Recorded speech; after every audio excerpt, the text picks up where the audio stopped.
Bhojpuri DJ Ram परदेश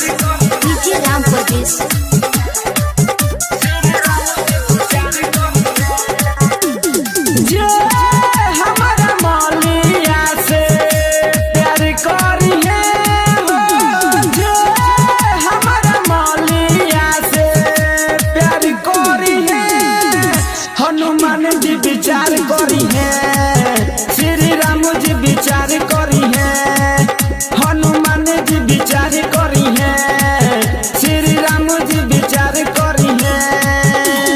हमके छोड़ी दोसरा से जे प्यार करी है वो, हमके छोड़ी दोसरा से जे प्यार करी है, हनुमान जी विचार करी है, श्री राम जी विचार करी है, हनुमान जी विचार करी है, श्री राम जी विचार करी है। डीजे राम परदेश प्रेजेंट बाय डीआरजी भोजपुरी हम मोड़ के गईली छोड़ के शीशा जैसन दिल तोड़ के, हमारा जिंदगी में ऊ आई के चल गईली दिल दुखाई के।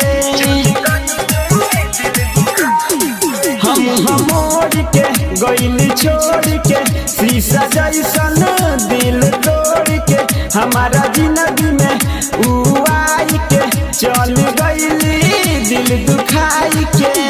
नहीं अब फेरू दोबारा आई है वो, नहीं अब फेरू दोबारा आई है, हनुमान जी विचार करी है, श्री राम जी विचार करी है, हनुमान जी विचार करी है, श्री राम जी विचार करी है।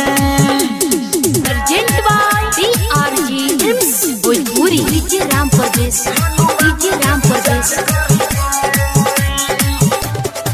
कोई लवादा के गईली भुलाई हो, राइटर राकेश का हम बताई हो, नितेश पटेल के गईली रोवाई हो, डीजे राम परदेश का हम बताई हो।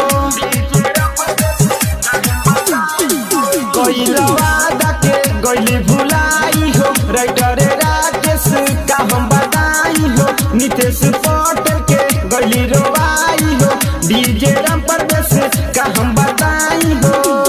रसिया रामविलास से जे प्यार करी है वो, रसिया रामविलास से जे प्यार करी है, हनुमान जी विचार करी है, श्री राम जी विचार करी है, हनुमान जी विचार करी है, श्री राम जी विचार करी है। Patel recording studio Kuchaipur.